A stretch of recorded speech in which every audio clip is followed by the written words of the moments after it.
नमस्कार, आप सभी का स्वागत है टीवी 45 पर। शहमात देख रहे हैं आप, मैं हूं वेद प्रकाश।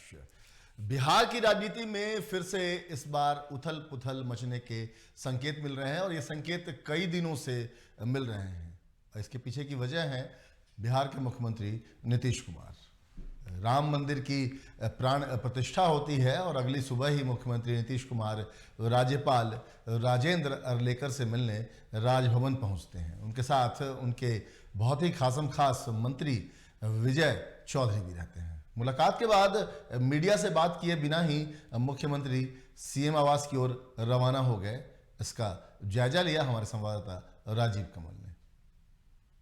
नीतीश कुमार लगभग 1 घंटे तक बिहार के राज्यपाल से मुलाकात करते 1 घंटे बाद वो बाहर निकलते हुए तस्वीरें आपको सीधी दिखाई दे रही हैं। क्या बिहार में राजनीति करवट बदलने वाली है, इसको लेकर कयास लगाए जा रहे हैं। 1 घंटे तक ये मुलाकात चली राजभवन में। ये मुलाकातें राजभवन में सीधे हम तस्वीरें कह रहे दिखाने की। राजभवन में 1 घंटे तक राज्यपाल के साथ विश्वनाथ आलेकर के साथ ये मुलाकात चली है। और मुलाकात करने के बाद वो बाहर निकलते हुए और बाहर निकलने का जिस तरीके कल प्राण प्रतिष्ठा कल अयोध्या में हुआ, उसके बाद जिस तरीके से और आज 23 तारीख को ठीक सुबह ही वो पहुंच रहे हैं राज्यपाल से मुलाकात करने के साथ। उनके साथ विजय चौधरी भी हैं और नीतीश कुमार मुख्यमंत्री जब बाहर निकले तो वो हाथ हिलाते हुए और यहां से सीधे वो सीएम हाउस चले गए हैं।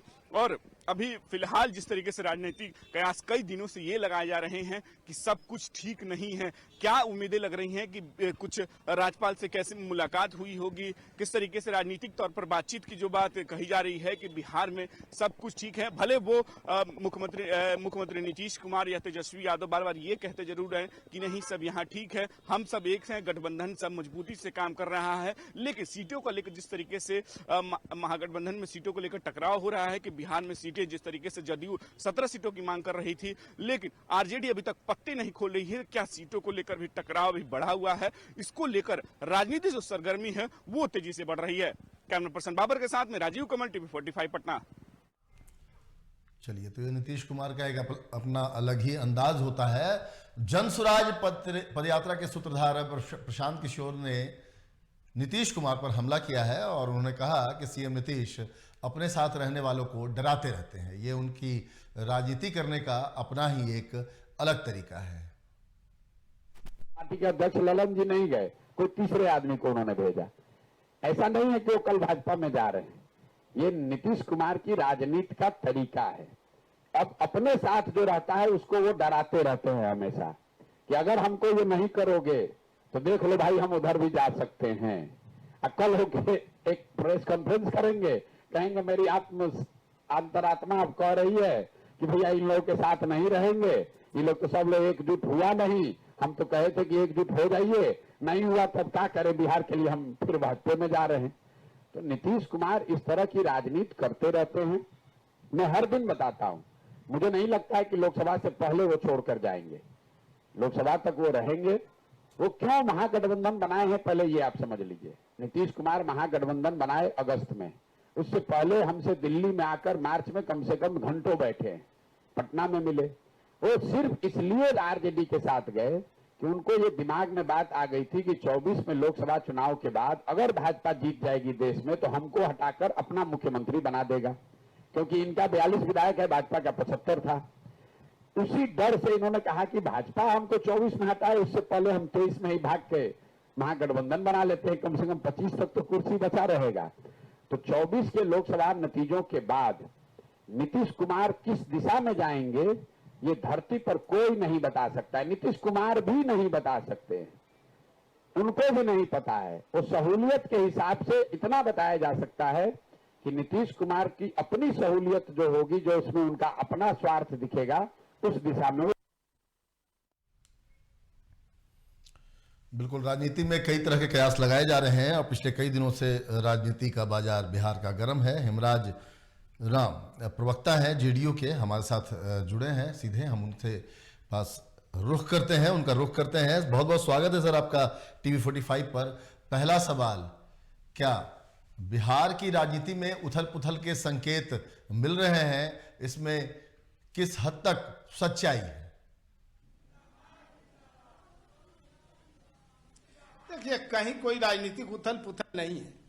दरअसल यह भारतीय जनता पार्टी के दिमाग में उत्पन्न एक प्रक्रिया है और जिसको कुछ मीडिया के भी साथी लोग उसमें सहयोग कर रहे हैं। जनता दल यू और हमारे नेता नीतीश कुमार जी का एक ही मकसद है 2024 में भाजपा मुक्त भारत बनाने का और भारतीय जनता पार्टी के कुशासन से देश की जनता को मुक्ति दिलाने का।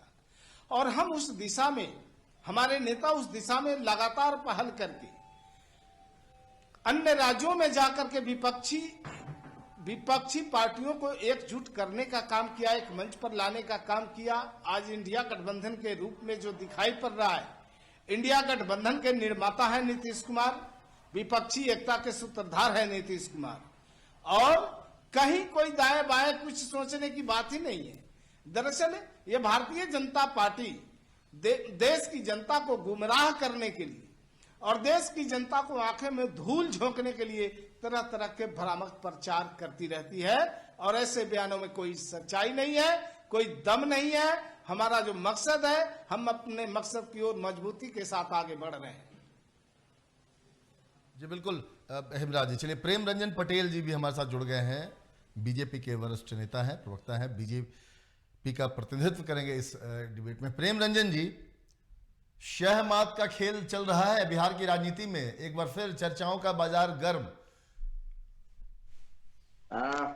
देखिए, ये चर्चा जो बाजार गर्म है जी। और मुझे लगता है कितनी इसमें सच्चाई है, सत्यता है, ये मैं नहीं कहता, लेकिन दबाव की राजनीति हो रही है। दबाव की राजनीति का मतलब जिस प्रकार से महागठबंधन के अंदर में नीतीश कुमार गए थे, जिस आशा को लेकर करके जो महत्वाकांक्षा थी, वो महत्वाकांक्षा तो पूरा नहीं हो रहा है। अभी मैं सुन रहा था जो प्रवक्ता, उन्होंने कहा कि सारी पार्टियों को एक करने का काम। निश्चित तौर पे ये श्रेय तो जाता है कि नीतीश कुमार सभी पार्टी के दरवाजे गए, सभी पार्टियों से बात किए और सबकी पहली बैठक पटना में कराने का काम किए। लेकिन इनको आशा था कि पहली बैठक में ही इनको संयोजक बनाया जाएगा और प्रधानमंत्री का उम्मीदवार बनाया जाएगा।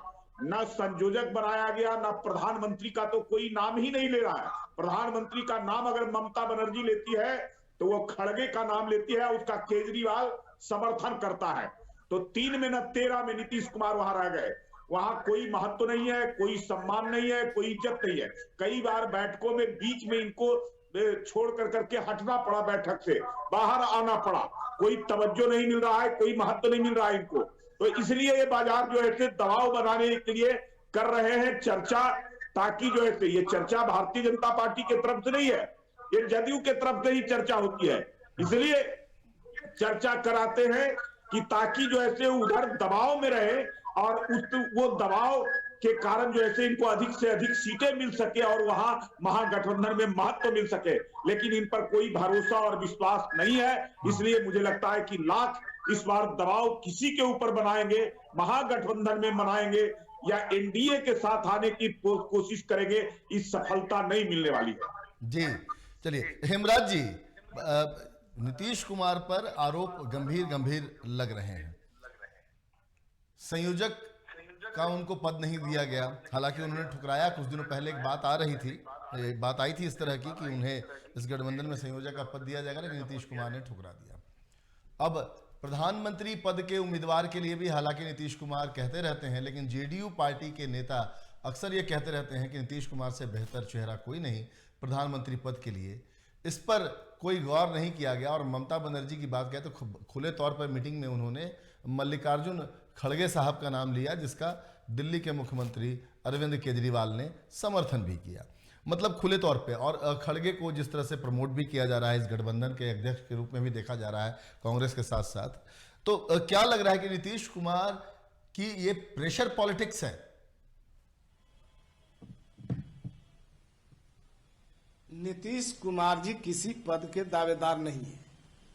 जब से विपक्षी पार्टियों को एकजुट करने का काम किए और हमेशा से इसी बात को दोहराते रहे कि हम किसी पद के दावेदार नहीं है, किसी पद की लालसा नहीं है, हमारा मकसद है 2024 में भाजपा मुक्त भारत बनाने का। और जब किसी तरह का कोई बयान ही नहीं है हमारे नेताओं के द्वारा और बात जब ये लोग आरोप लगाते हैं कि हमारे पार्टी के कार्यकर्ता या किसी अन्य नेताओं के द्वारा इस तरह की बातें उठाई गई, तो मैं पूछना चाहता हूं ऐसे लोगों से जो आरोप मढ़ रहे हैं, किसी पार्टी का बयान आधिकारिक तौर पर कब माना जाता है? जब उस पार्टी के राष्ट्रीय अध्यक्ष बोलते हैं, उस पार्टी के राष्ट्रीय प्रवक्ता बोलते हो, या उस पार्टी के प्रदेश अध्यक्ष ने बोला हो, या उस पार्टी के प्रदेश प्रवक्ता ने बोला हो, तब उस बयान को जो है आधिकारिक तौर पर माना जा सकता है, उसकी मान्यता होती है। मतलब पार्टी के विधायकों का कोई बयान का कोई मतलब नहीं। कार्यकर्ताओं के द्वारा सवाल उठाए, मैं आ रहा हूं उस पर, नहीं मैं आ रहा हूं उस पर जी। जब हमारे पार्टी के किसी दूसरे अन्य नेताओं के द्वारा अगर इस तरह की बातें कही गई है, तो निश्चित रूप से मैं इस पर कहना चाहूंगा कि हर पार्टी के कार्यकर्ताओं का, हर पार्टी से जुड़े हुए तमाम लोगों का एक ही अभिलाषा होती है कि उनके जो नेतृत्व करता है, उनके जो लीडर हैं, वो कितना ऊंचाई पर जाए और कितने ऊंचे पद पर बैठे, वो सबकी अभिलाषा होती है, जिज्ञासा होती है। लेकिन बात हमारे इंडिया गठबंधन की है। इंडिया गठबंधन में सब कुछ बिल्कुल साफ सुथरा है। अभी प्रधानमंत्री पद को लेकर के किसी तरह की कोई दावेदारी की बात करता है, इसमें कहीं कोई बात में दम नहीं है। सब तय है, हम पहले चुनाव जीतेंगे, उसके बाद प्रधानमंत्री पद के लिए बात करेंगे। और कौन बनेगा प्रधानमंत्री, इंडिया गठबंधन के शीर्ष सारे लीडर लोग बैठ करके तय करेंगे कि कौन देश का प्रधानमंत्री बनेगा।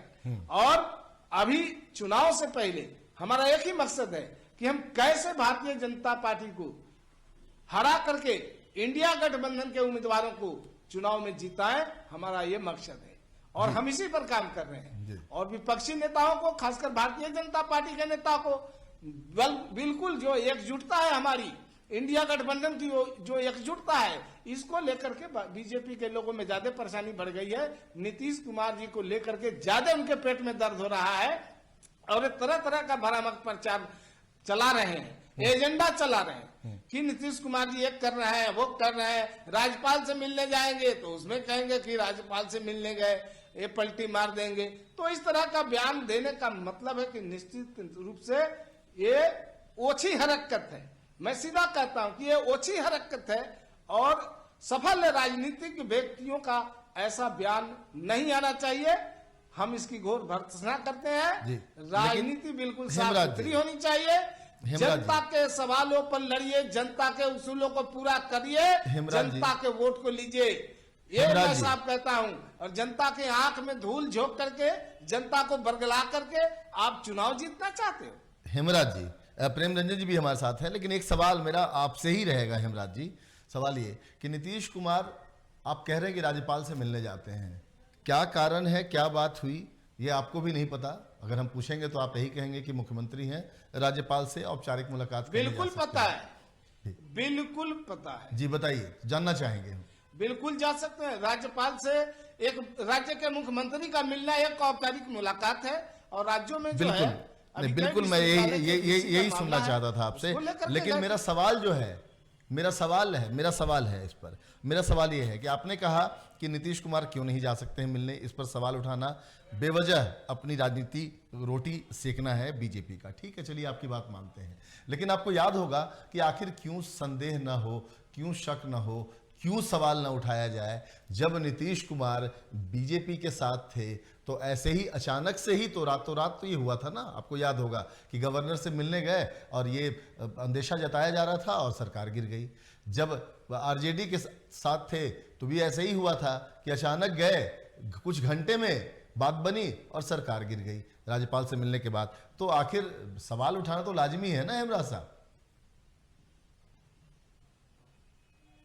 देखिए, आज मुख्यमंत्री जी गए राज्यपाल महोदय से मिलने, ठीक है।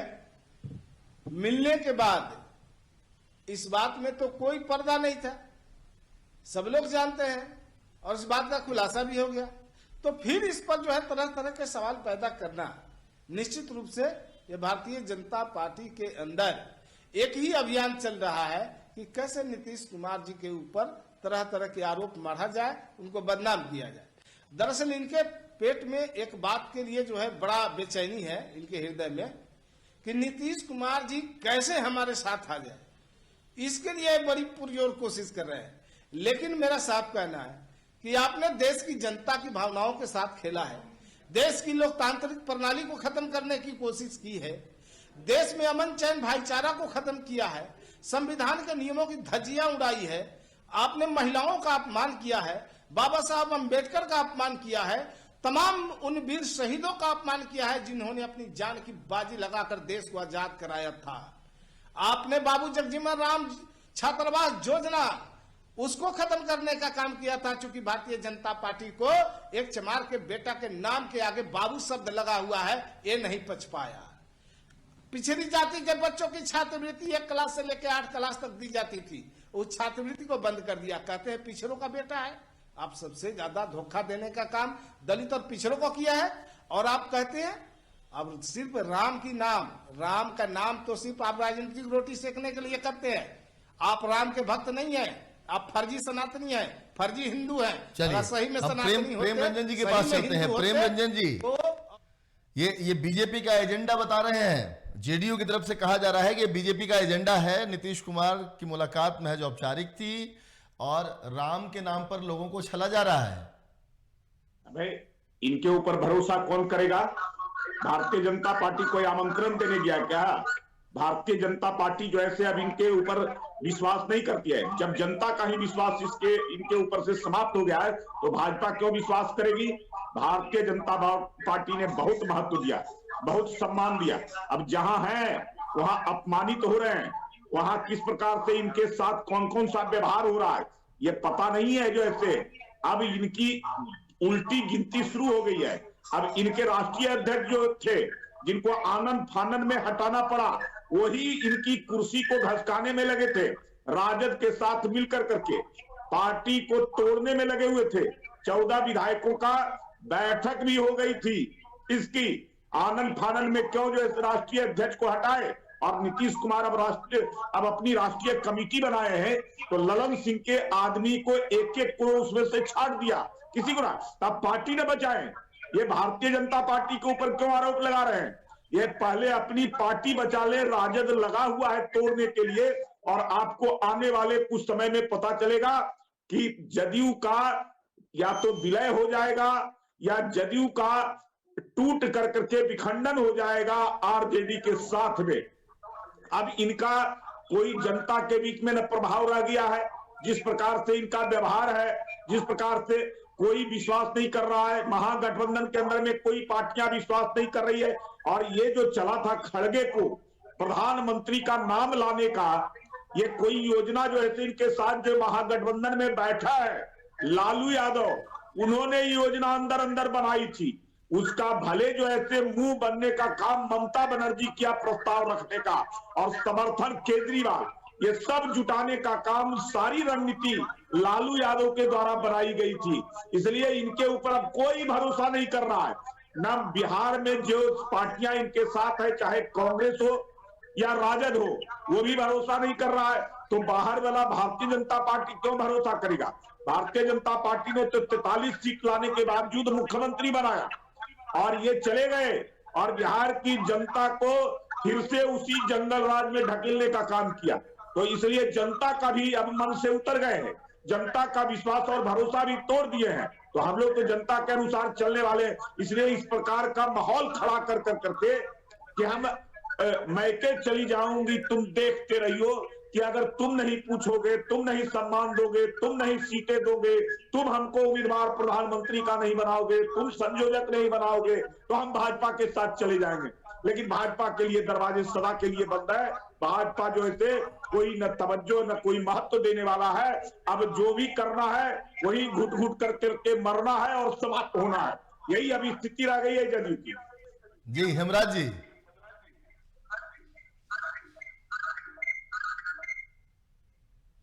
अब तो इनका तो एक ही फितरत है, राम नाम जपना पराया माल अपना, राम नाम जपना पराया माल अपना, मुख में राम बगल में छुरी। यही इनका फितरत है।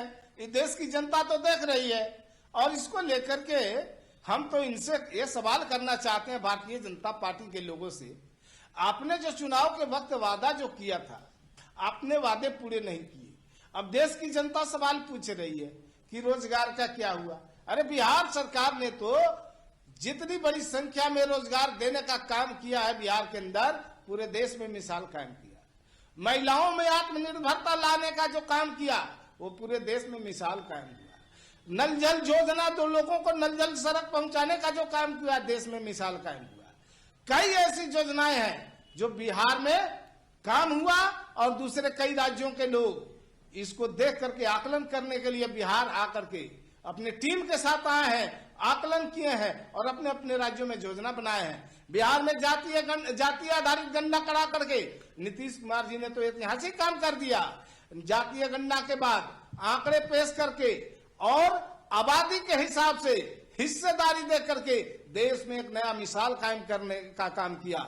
जो वंचित समूह था, जो विकास से कसों दूर था, वैसे लोगों को भी विकास में आगे आने का अवसर दे दिया और इसकी नकल पूरे देश में कई राज्यों ने शुरू कर दिया है। और भारतीय जनता पार्टी ने क्या किया? रोजगार छीन लिया, लोगों के महंगाई से कमर तोड़ दिया। कोई ऐसा शासन काम किए लंबे समय तक कि हेमराज जी जन शायद इस सरोकार बात से को जुड़े आप भूल हुए रहे हैं। वो काम हो। क्यों उस समय रोजगार नहीं किया? तो ये रोजगार की जो देन है, ये तेजस्वी की देन बताई जाए। क्या नीतीश कुमार सक्षम नहीं थे?